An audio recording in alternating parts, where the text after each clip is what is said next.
अभी तो महिला आरक्षण बिल की चर्चा हो रही है, अच्छी बात है, महिलाओं को आरक्षण मिलना चाहिए, और सरकारी रूप में तैयारी है, अच्छा है, मोदी जी सफल हों। लेकिन ये सरकार महिला को आरक्षण, अब इतने बरस हो गए भारत को आजाद हुए, अब बात बन रही, अरे हमारे शास्त्र तो महिला को आरक्षण कब का दे चुके, ऐसा आरक्षण कोई नहीं दे सके। बताइएगा, जन्माष्टमी कितने दिन? एक दिन। रामनवमी बरस में कितने दिन? एक दिन। शिवरात्रि एक दिन, गणेश चतुर्थी एक दिन, और नवरात्रि 4 बार। 2 तो प्रकट नवरात्र होते, 2 गुप्त नवरात्र होते, और कितने कितने दिन? 9 दिन।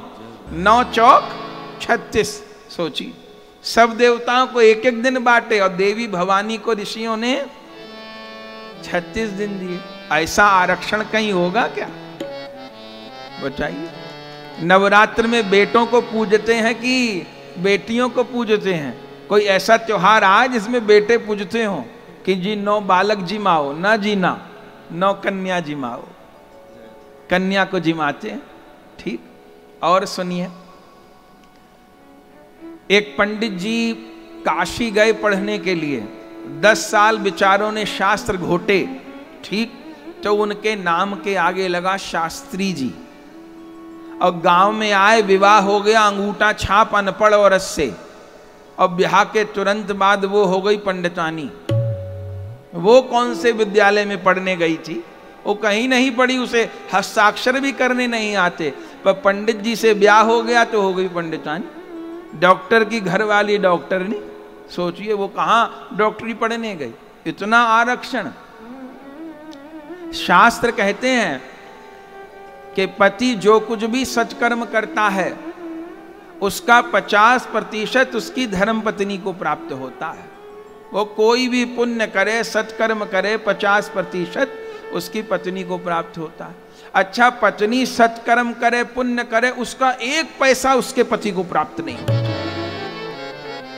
1 पैसा नहीं। बना के नहीं बोल रहे, ग्रंथ की बात बोले। पति जो सत्कर्म करे 50% घरवाली के खाते में जाएगा, और घरवाली करेगी तो 1 आना नहीं मिलने वाला। और सुनिएगा, पत्नी से कोई पाप कर्म हो गया तो उसका 50% उसका पति भोगेगा, और पति से पाप कर्म हो गया, उसका 1 आना उसकी घरवाली नहीं भोगेगी, सवरा वही भोगेगा। इतनी छूट। सोचिए, इतना आरक्षण कोई दे देगा दुनिया में? अभी महिला आरक्षण की कितना प्रतिशत दे देंगे? ऐसा आरक्षण हमारे महात्मा दिए कोई दे देगा? इतनी छूट क्यों दी? क्योंकि स्त्री के ऊपर रक्त की शुद्धता का भार है। कुछ मूर्ख लोग कहते हैं कि जी राजा लोग इतने ब्याह करते थे, रानी कई ब्याह क्यों नहीं करती थी? अरे मूर्खों, स्त्री के ऊपर रक्त की शुद्धता का भार है। पुरुष कई विवाह कर सकते थे, स्त्री नहीं। वो अगर अनेक जगह संबंध, रक्त बिगड़ जाएगा, नस्ल बिगड़ जाएगी, उस पे शुद्धता का भार था।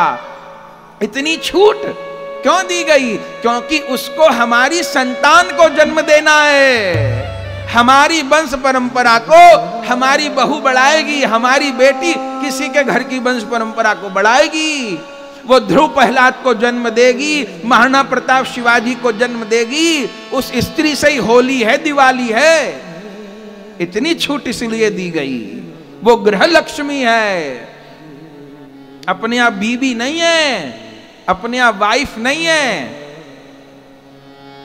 एक संत तो विनोद में कहते, वाइफ न किया कहा करो धर्म पत्नी को। बोले क्यों जी?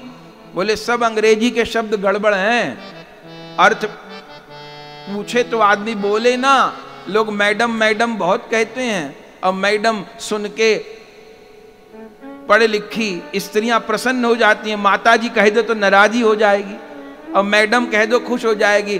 किसी अंग्रेजी विद्वान से पूछिएगा मैडम माने क्या होता है, हम तो बोल भी नहीं सकते मंच से। और किसी से आंटी शब्द का अर्थ पूछ लीजिएगा क्या होता है, माता जी कहो तो नाराज हो जाएंगी, आंटी जी कह दो तो राजी हो जाएंगी। पूछिएगा आंटी माने क्या होता है, मैडम माने क्या, हम बोल नहीं सकते मंच से। वाइफ माने क्या होता है? WIFE होते हैं ना 4 शब्द।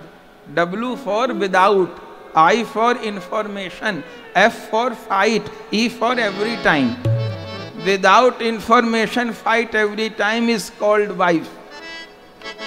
हाँ, एक महात्मा तो कहते wife is the knife which cut the life. तो वाइफ नहीं, हाँ बीबी नहीं, बीबी तो भोग की वस्तु को कहते हैं भैया।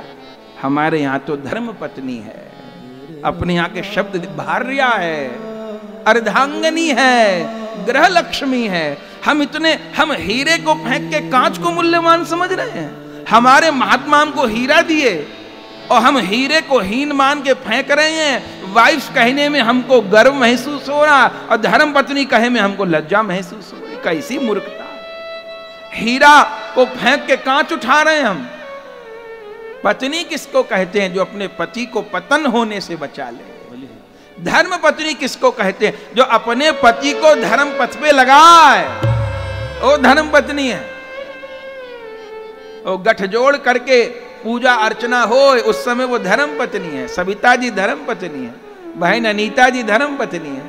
वो धर्म कार्य गठजोड़ होके हो रहा है। फूल तुलसी चढ़ा रहे ठाकुर जी को, आज उत्सव मनाएंगे, नाचेंगे, गाएंगे। एक कर्तव्य है। अपने यहां कांटेक्ट नहीं है, औरों के यहां कांटेक्ट है मैरिज। जब तक कांटेक्ट चला तो चला, तोड़ दीजिए। यहां नहीं है, यहां तो 7 जन्म छुटकारा नहीं है। यहां कांटेक्ट नहीं है। क्यों कहा गया? हम कह रहे थे कि महात्मा लोगों ने कहा है कि भाई 7 जन्म तक का साथ होता है। ऐसा हमने कथा में कभी कहा। एक भाई हमसे मिलने आए, बोले महाराज ये बता दो कि मेरा पहला जन्म है कि 7वां है। हमने कहा क्यों? बोले कब जान छूटेगी मेरी? तो ये कैसे पता चले कि पहला है कि 7वां है?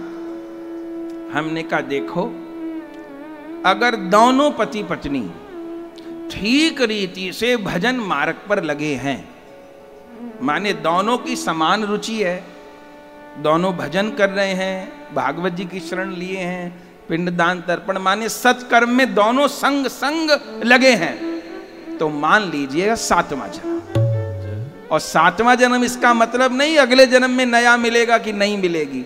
अब ये मानिए, अब 7वें जन्म से अब दोबारा दोनों में से किसी का जन्म नहीं होगा, दोनों भगवत धाम जाएंगे।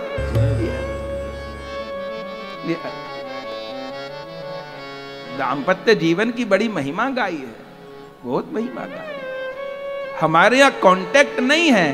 ब्याह के समय सिग्नेचर नहीं हुए थे। अरे पाणी ग्रहण हुआ था, मंडप में गणेश गौरी पूजे गए थे ना। गणेश गौरी पूजे थे कि नहीं पूछे थे? मंडप में देवता पूजे थे, अग्नि की प्रदक्षिणा हुई थी, पाणी ग्रहण हुआ था, कन्यादान हुए थे। हमारे यहां वो पूजा है, संस्कार है, कांटेक्ट नहीं है। धर्म की साक्षी में पाणी ग्रहण होता है। और उसका अर्थ क्या है? इस पत्नी के साथ मैं अपने गृहस्थ धर्म का निर्वाह करूंगा, योग्य संतान को जन्म दूंगा, पहला कर्तव्य। और अब दोनों इस भव सागर से पार होंगे। ये गृहस्थ धर्म का मूल है। पशुओं की तरह जीवन बिताना नहीं। हमारे तो मूल में धर्म है भैया। वहां गणेश गौरी, शास्त्र कहता है मंडप में लड़का लड़की बैठे हैं, दुल्हा के सिर पे मुकुट है, पगड़ी है, लड़की के सिर पे भी मोर बनती है ना। उसका अर्थ क्या होता है? अब ये दोनों लक्ष्मी नारायण हैं। इतना विधान है। किसी लड़की का ब्याह न हो रहा हो, लड़का लड़की मंडप में बैठे हैं, ब्याह के समय दुल्हा दुल्हन उनकी 7 बेर परिक्रमा करे तो उसका ब्याह का योग बन जाए। इतनी महिमा।